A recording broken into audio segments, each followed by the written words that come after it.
Someone says one sentence to you, 8 words, maybe less, and something detonates in your chest, heat up the neck, jaw locked, heart going like a war drum, and you have not decided a single part of it.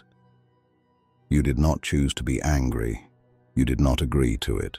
It simply arrived, fully formed, and took the wheel. And then you spend the next 4 hours arguing with them in the shower. So you go looking for the answer, and everyone tells you the same thing. Control your emotions. Stay calm. Don't let it get to you, which is useless. Because if you could simply decide not to feel it, you would have done that already. So here is what I want to tell you, and it is going to sound like the opposite of help. You cannot control your emotions. You can't, not directly, not by force. Nobody in history ever has, and the Stoics, the most famous emotional masters who ever lived, never once claimed you could. Everyone has been giving you the wrong instruction at the wrong moment, aimed at the wrong target. So here is the question. If you cannot control the feeling once it arrives, then what, exactly, were the Stoics controlling? And why could a Roman emperor be told to his face that he was a fool and feel almost nothing at all? Stay with me. The answer is not what you have been told, and it works. Let's kill the biggest myth first, because it is poisoning your attempts. You think being stoic means feeling nothing. The blank face, the man of stone. Emotions arrive, and you crush them, and you say nothing, and you carry it. That is not stoicism. That is suppression. And it is not just different from stoicism, it is the exact opposite of it. Suppression is a lid on a boiling pot. The heat has not gone anywhere. You are simply containing it at enormous cost until the day it comes out sideways at someone who did not deserve it.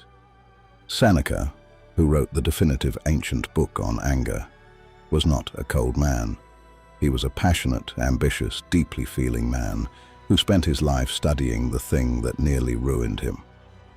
Marcus Aurelius, in his private journal, is not a man who feels nothing. He is a man wrestling, grieving, frustrated, talking himself down night after night. These were not stone men.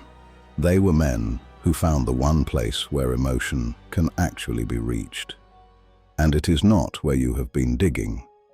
Here is the discovery, and once you see it, you cannot unsee it. You believe the sequence goes like this. Something happens, then you feel something.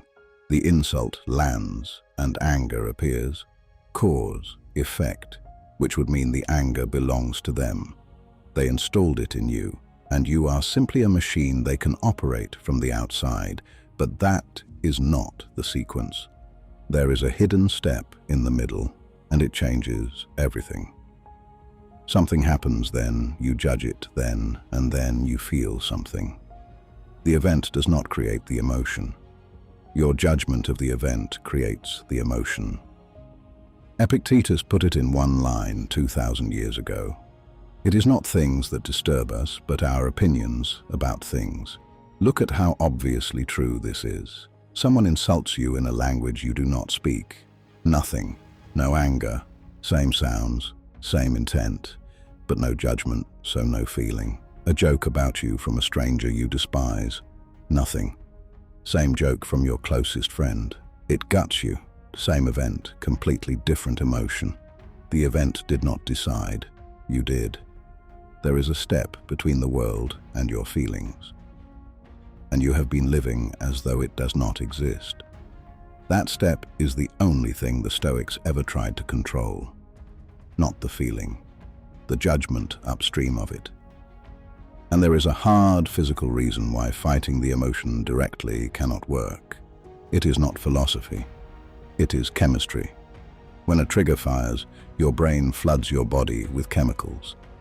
That surge, the heat, the pounding heart, the tightening gut, is automatic. You have no vote in it. But here is the part almost nobody knows. Neuroscientists studying that chemical flush have found it runs its course in roughly 90 seconds, a minute and a half, and the chemistry has washed through your bloodstream and is gone 90 seconds. So ask yourself the obvious question. Why then are you still furious 3 hours later? Why are you still arguing with them in the car? Because after those 90 seconds, the chemicals are no longer being produced by the event. They are being produced by you, by the story you keep telling. How dare he? Who does he think he is? He always does this. Every time you replay it, you press the button again. You are redosing yourself. The event lasted 5 seconds. The chemistry lasted 90. The other 3 hours were entirely self-administered. You were never trapped in an emotion. You were feeding one. So if the judgment is the target, here is how you actually strike it. 1. Name it and buy the gap. The instant the heat rises, do not fight it and do not act. Say it silently and flatly. This is anger, this is envy, this is fear. That sounds trivial. It is not. The moment you name a feeling, you have stepped 1 inch outside it. There is now a you and a thing you are observing, and in that inch is the only freedom you have ever had. You are no longer being angry, you are noticing anger. 2. Attack the judgment, not the feeling. Do not tell yourself to calm down. That is fighting the chemistry and you will lose. Instead, hunt the sentence underneath it. Every emotion is sitting on a belief. Find it and say it out loud. He disrespected me. This shouldn't be happening. I've been treated unfairly. Now examine it, the way you'd examine anyone else's claim. Is it true? Is it certainly true? Would a calm man agree? You do not have to win the argument. You only have to make the belief wobble, because the moment the judgment loses its certainty, the feeling loses its fuel. 3. Separate the event from the story. This is the discipline that makes Marcus so formidable. Strip the situation to what actually happened, just the raw facts, with no adjectives. Not, he humiliated me in front of everyone, but he said a sentence. Other people heard it. That's it. That is the event. Everything else, the humiliation, the disrespect, the meaning, is a story you added in your own voice, for free. Marcus wrote a note to himself about this. Take away the complaint. I have been harmed, and the harm itself is gone. The insult was air. The wound was manufactured in-house. 4. Let the 90 seconds pass without narrating. You will not stop the surge. Don't try. Sit in it. Feel the heat. Feel the pounding, and do not add a single sentence to it. Do not build the case. Do not rehearse the reply. Just let the chemistry burn through. 90 seconds of silence. Genuine silence. No inner monologue. And the wave breaks by itself every time. Not because you were strong, because you stopped refilling it and now understand what you are up against. Because you were not born this reactive. You were trained into it. Every feed you scroll is engineered by very intelligent people to trigger exactly the emotions you are trying to master. Outrage, envy, indignation, fear, because those are the emotions that keep you scrolling. You are being emotionally operated all day by systems built specifically to find the judgment inside you and pull on it. And every time you take the bait, every furious comment, every jolt of envy at a stranger's holiday, every doom scroll at midnight, you are running reps. You are training the exact muscle you say you want to weaken. Marcus Aurelius had to manage the emotions produced by a plague, a war, and a betrayal. You have to manage the emotions produced by a machine designed to provoke you 600 times a day. In a very real sense, this skill has never mattered more and has never been under heavier attack. So let's go back to the question. If you cannot control the feeling, what were the Stoics controlling? Here it is. They were not controlling their emotions. They were controlling the judgments that manufacture them. That is the whole secret, and it is why every other approach fails.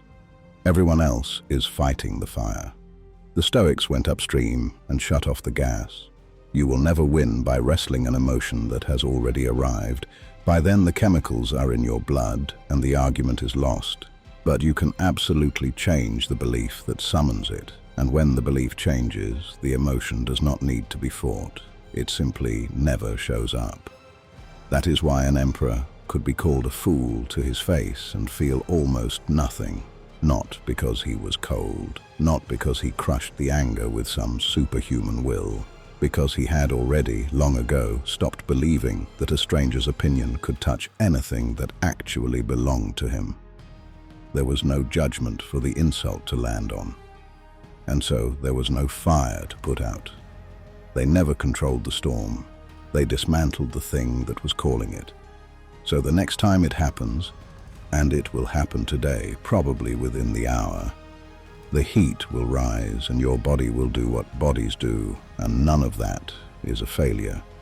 That part was never yours to control, but in the half-breath after it, there is a question waiting for you. There always has been. You have simply never been taught to look for it. What did I just tell myself that this means?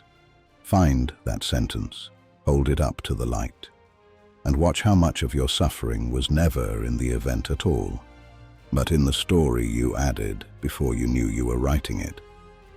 The world will keep saying its 8 words. Whether they detonate anything was always up to you.